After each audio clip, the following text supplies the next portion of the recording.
kick things off, can you just tell us a little bit about yourself? Of course. Thank you so much for having me back. My name is Taylor Feldschneider. I am currently a social media coordinator for Rowan University. So anything you see posted through Rowan University, I have a hand in helping to post it. I've been here for a little bit over a year, but prior to coming back to Rowan, I worked at Gift of Life Donor Program, which is the organ procurement organization in our region. So they covered South Jersey, Eastern Pennsylvania, and all of Delaware. So I worked there for about 3 years prior to Rowan. Great. Thank you so much. So when you were at Rowan, you were in charge of setting up ODD, correct? Yes. Can you tell us about your experience in doing so? Yeah, of course. I joined PRSSA when I was a sophomore, and I really wanted to learn about event planning. And there was a very motivated student named Stephanie Russo who ran Organ Donor Day the year before. And I thought, I want to be just like this girl. So Mhm. when it came time to joining the committee, I went right away. I was just like a committee member, but I just kind of inserted myself so much with the director. His name was Joe Lee Hockey. And I really just like followed him everywhere he went, that he jokingly called me his assistant director just because I was there for everything.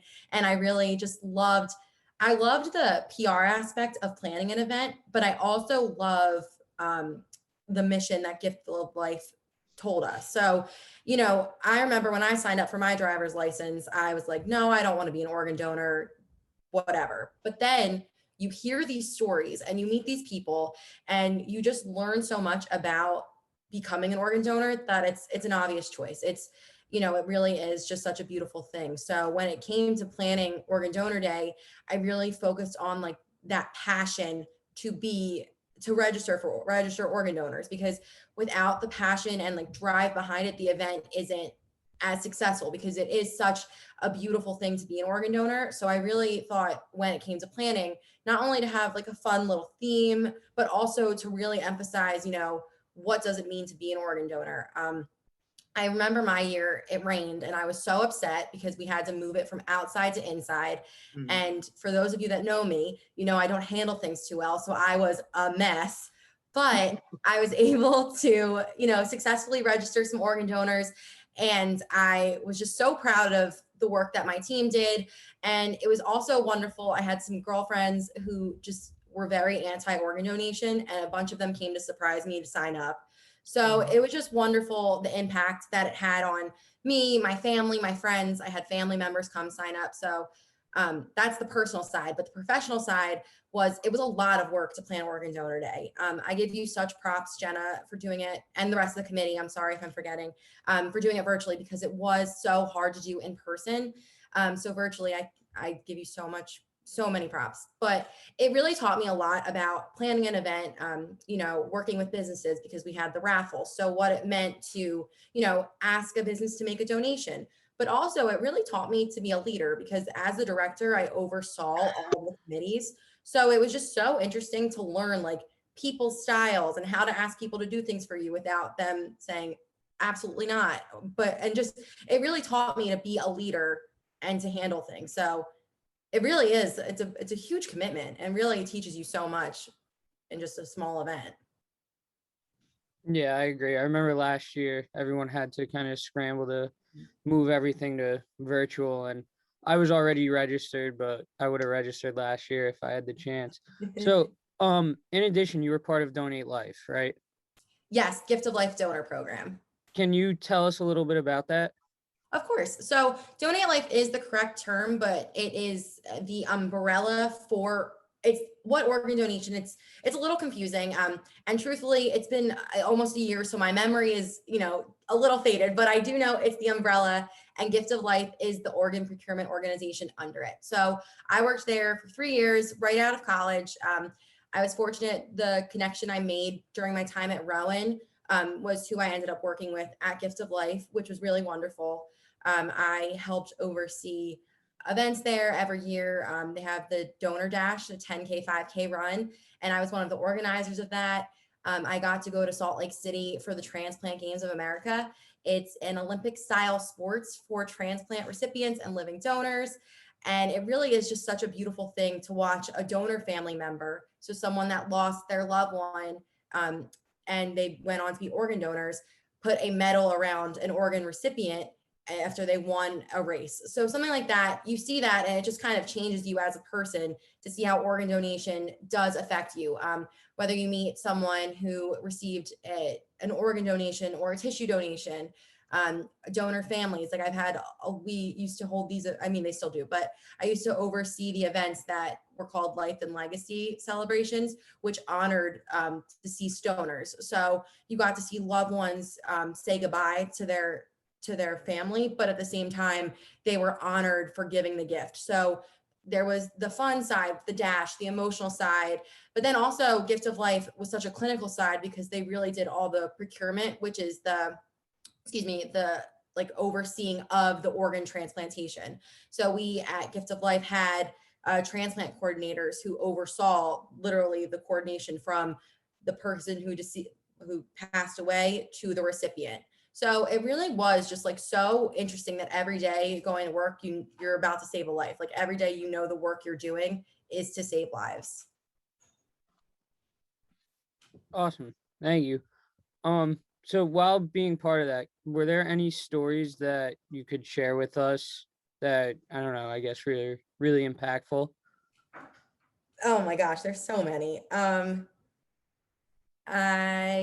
So there was one man who his name was Bill, and I just adored him. He was on the waiting list for a kidney.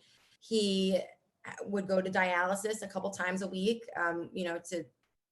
so he could continue living, because that's the only way he could, through dialysis. And he was such a fighter, never gave up.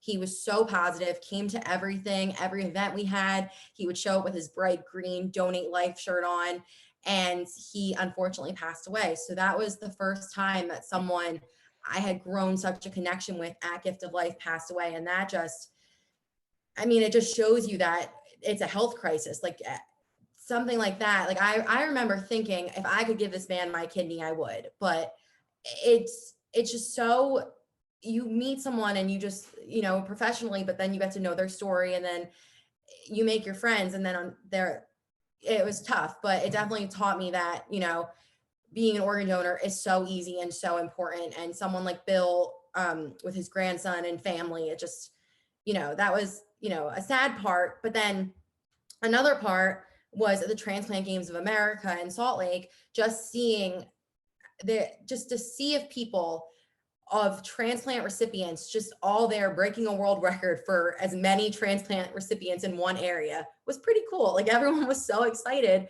but it just like seeing their excitement. To me, I'm like, all right, this is a lot of people, but to them, they're like, this is my family. This is people just like me. And it's just something so moving that once you see it, it's something you'll never, it's just something that'll always stay with me. Yeah, my grandpa had to get dialysis and everything like Mhm. that. So it was kind of tough when, we couldn't find any matches or anything. But Yeah. how was it when you had to organize everything? Because we've had to deal with, complications here and there, but were there any kind of major complications when you had to organize ODD? Definitely the rain. That was tough. And I, did not book the pit. So I was scrambling, but I somehow like talked my way into going to the pit. I guarantee one of my classmates was there to calm me down, to just say like, let's just move it. But no, I think that was definitely the struggle, because you plan this big elaborate day and then you have to move it inside. But I am grateful to everyone that helped me make it possible. It still was such a successful day. We signed up so many organ donors. That was definitely a struggle. And then I think that was it. I also had, I'm trying to think. No, just the rain really threw me, that, because it was, you plan and then it's like, oh, never mind, this happens. So I think as an event planner, it taught me that, expect things. So when I was doing the donor dash, it rained 2 years in a row. So I knew how to handle an event in the rain, because, you pack a jacket and you pack a hood, and you just keep going. So it kind of like gave me, a different outlook on how to plan an event, and, plan A, plan B, plan C. So it really helped my organizational skills on how to go to the next step if something's wrong. Besides signing up to be an organ donor, Mhm. what are other ways people could get involved with organ donation? Yeah, of course. I know Gift of Life has a great volunteer program that if you're interested in, volunteering on some of the things they do, I can't really speak to it now, especially in the virtual climate, but I do know that they still have opportunities. You're all doing something right now by educating yourself, by learning more about Organ Donor Day, interacting with the Facebooks or the Instagram stories, the Instagram posts. That's all a great way to get involved in organ donation. It is, it can be intimidating to sign up to be an organ donor, but just knowing that it really is just such a beautiful thing to become an organ donor and what a legacy it is something that always leaves me hopeful. And when I used to go out into the community and preach organ donation, and even now I'm still very pro organ donation, the hope is just that people will take some time to learn about it and just educate themselves, talk with their family members about it, because it is ultimately a decision that you'll have to make. And well, hopefully no one will have to make it, but if you do have to make it, you'll have thought about it, you'll have researched it, your family knows. It's just something super important for you to educate yourself about. Yeah, that makes sense because I know we've been trying to provide as much information Mhm. to the followers of our account and their own community as we could. Those are all the questions that I have. So if anybody else has any questions, please just click the hand reaction and I'll choose one by one and do it the best I can.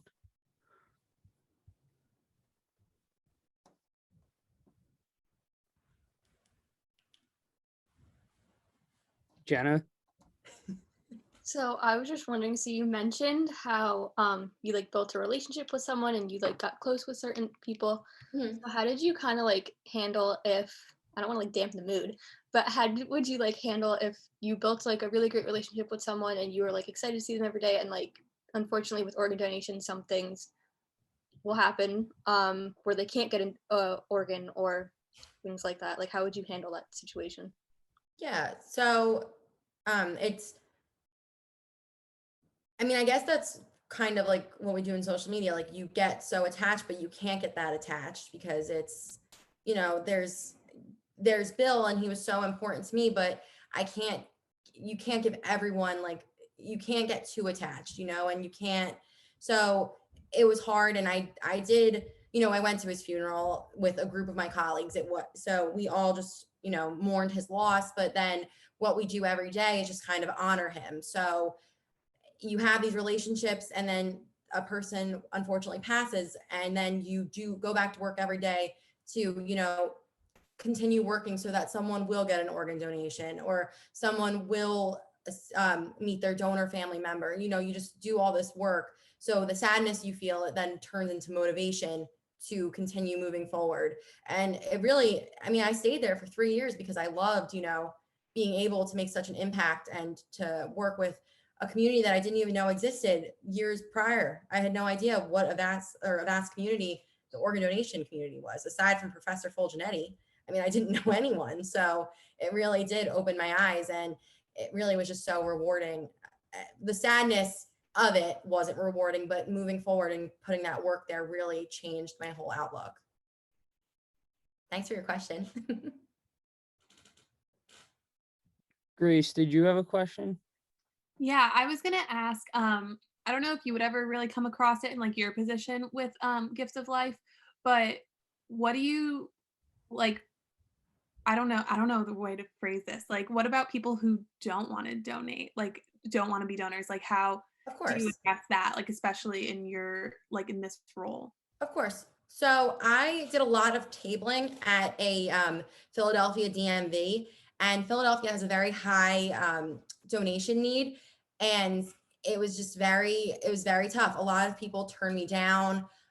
They would say terrible things to me, but it's because people don't know much information about organ donation, and or information that they are given was false or just negative. Healthcare in the past. I know we had a multicultural coordinator who worked with communities that because there were so many health myths about organ donation, so people would not know. So our whole goal at Gift of Life was just to educate. So when someone would come up to me and laugh in my face, I would just smile and say, all right, but take a brochure and just think about it. Or I would explain, if you needed one, would you get one or would you receive one? There was a saying that we used to say, if you needed one, would you take one? Then why wouldn't you give one? So it was just kind of putting that into perspective of, why would you say no if you needed one, type of thing. And there were a lot of awkward conversations that I had, and it definitely wasn't glamorous because people, I mean, I've gotten laughed at many times, but it just kind of like fueled obviously you get down because you're like, is it something I said? But then it fuels your fire to continue, talking about it and getting more people to sign up. I used to do this fun thing where if I was ever in an Uber by myself, I would talk about organ donation because I was like, you know what, I'm going to have them sign up to be an organ donor at the end of this ride. So it was just, you just get used to it, I guess, when people say absolutely not. And you just do all you can so they'll say yes, or at least just think about it. Thank you. Lindsay, I saw you had a question before. Yeah. Hi. Hi. Is it common for like recipients to keep in contact with donor families? Is like awkward or like? Yeah. So it definitely depends on the person. So through Gifts of Life, we had a family support services. So people that worked with donor families post their loss, and it was up to, they facilitated the conversation between the donor family member and the recipient. However, the recipient to the donor family was something I played a huge role in as well. Through Gift of Life, I helped create, not create, but remodel. It was called a recipient kit. So people who received their Gift of Life, so to speak, got this box that had a watch in it, and it was like, you'll feel better in no time or something. I don't remember, but it had information on how to write your donor family. So what they would do, they would fill that out and then send it back to Gift of Life so we could facilitate the conversation. It's very much encouraged, when you're ready. I know, there are people that write, right away. And I remember a man who received a transplant when he was a child and now is in his 40s, never wrote because he said, he was just like, I don't know what to say. So it depends on the person.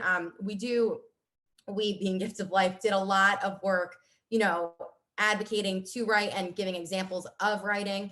It really was just so important to the organization to facilitate the conversation.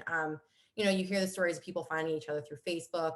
I remember being a firm like no advocate for that because they wanted it to be more thoughtful, not overwhelming, because it is, such a serious thing for both people. The loss of a loved one versus the guilt of getting the Gift of Life. It really is just such a tough relationship. But then once conversation starts flowing, I've seen beautiful relationships grow out of it.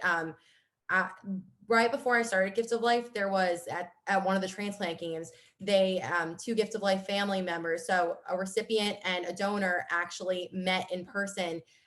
This couple's son passed away, and this man named Todd received their son's heart. So they showed up with a stethoscope to hear their son's heartbeat. So, like those are beautiful stories. Not everything is like that, but, I think it's just something that donors and recipients expect. You're not always going to hear back, but when you do, it's really just so beautiful. Thank you. Sarah? I just wanted to ask, when working with ODD for Rowan, how did you really promote organ donation to students specifically? Yeah, of course. I think I had some events leading up to it as well. We had the tables, the pretzel table was an organ donor day table for a little bit. We had some tables at the student center. I think we tried to have a movie night. And then we had this, I copied the Mean Girls, the candy cane gram. So I would go to classrooms and give out candy canes. We just did different things, to get us known about it. I reached out to every club to see if they wanted to be involved, have a table. Really every club, like the Greek Life, SGA charter clubs. I feel like everyone knew me as the organ donor girl. Like I just really got our name out there, and PRSSA's name out there. What else did we do? Prior to actually the the year I ran it, I got the opportunity to speak at Gift of Life for a webinar of college students working to promote their events. So that was pretty cool too, to hear how other colleges do that. So that kind of like gave me more ideas of how to do it. And, you know, I remember when we were doing Organ Donor Day, we were in the pit, you know, screaming, yay, be an organ donor. And someone walked by and said, how tacky is that? They're screaming to be an organ donor. And I remember thinking, everyone should scream to be an organ donor because it's so important. So, you know, it was met with some like, but for the most part, you know, the passion is what drives it. So to answer your question, we definitely did some stuff leading up to it, but like, it was mostly just like word of mouth. And I had everyone talking about it, from my sorority to my clubs I was in. Everyone knew about Organ Donor Day. Leo? Taylor, so this is probably like a weird question, but I can't remember exactly, but did you ever hear about people like if they get like certain organs transplanted, they would pick up like the other people's habits, or like they like, yeah, I know it's a weird question. Yeah, have you heard of, like, I don't remember I've where I seen it in heard that, but movies. is that a thing or no? I don't think so. I don't think so. I don't remember. No, it makes for great movies, but it's not really real. Yeah, I don't know if I've ever known anyone to speak to that, to say like, oh, I felt that of my donor, but everyone does feel a renewed sense of life. So, you know, that's something. Sorry, that didn't really answer your question. No, I wish I would remember where I heard that, but it's very popular in yeah. movies, I know. Are there any other questions? Okay, I don't think so. Before we all go, Professor Rosanio is here to talk about PRSA real quick. So, hi, all right, Taylor, good to see you again. Taylor just spoke to my class a couple of weeks ago on this very topic and some other things too, so that was really neat. Dave, I actually don't have my notes with me, but let me just talk off the top of my head and then I can follow up on email. So I wanted to just remind everyone that, you know, as you're thinking about your life ahead of Rowan and transitioning from school to career, that the PRSA organization is really a tremendous asset for you. And just as you've gotten so much out of PRSSA, friendships as well as networking opportunities and education, you can continue that by becoming a member of PRSA. There are chapters all over the country. If you're in this area, many people join the Philadelphia chapter, but you could also join the South Jersey chapter. There's a North Jersey chapter. They're really all over. And it's of course, it's for professional development, but there's also a real benefit to it if you are a student leaving a student situation where you've had lots of people around you and now, you know, suddenly you're kind of out there on your own trying to maneuver a work environment. You don't necessarily have people around you to talk to. It can be kind of daunting. So being a member of PRSA really helps you with that. You can go when we're able to do live events again. There's lots of live events that you can take advantage of, but in the meantime, there's loads of this, you know, obviously. And what I need to get back to you though on is the cost, because I know that there's a reduced cost for students and it's really very, very good. I just don't have it at my fingertips, but I will definitely get that and send it around. I would just really can't encourage you more to do it. It's just so great for your whole life as you leave here. It just, oh, Professor Fitzgerald, right, it used to be $60 for 2 years. That's the figure. Yeah, that's the figure I have in my head too, but I just don't know if it's more, you know, but I will definitely get you that. But $60, you could even ask, you know, if someone's looking to give you a birthday gift or a graduation gift, it's really a fine gift. And yeah, I think it would really help. And especially now during I was let me just mention that, I just got a new job, a day job, doesn't affect my teaching at all. And I did everything remotely. And it may be that that's what's going to happen to you too. Those of you who are seniors or people looking for internships, you may not have that social connection that you think you would have on a first job. So I have not met a single person I work with. I may not meet them until the fall. But I mention that because you may find yourself in the same situation where you're just not with people. And so again, joining a group like PRSA provides so many opportunities, both socially as well as professionally. And it really, we talk in my class about the loneliness epidemic among young people. And one reason people are lonely is because we don't join things the way we used to. Generations ago, we joined everything. People joined Rotary Club, like who does that? But people don't join things now, and it can be very lonely out there. So that's my advertisement. Join PRSA and we'll get back to you on the cost. Thank you so much. Thank you everyone for coming. Thank you, Professor Rosanio, for speaking about PRSA. Thank you, Taylor, for taking the time to speak about ODD and Donate Life. I'll keep the room open for a few more minutes if anyone wants to hang out, but that is everything we have today. So thank you all for coming. I really appreciate it, and go sign up to be an organ donor if you're not. Follow the PRSSA Instagram the rest of the week. There's going to be a ton of stuff on there. So thank you all. Thank you so much. Thank This is you. wonderful. Bye-bye.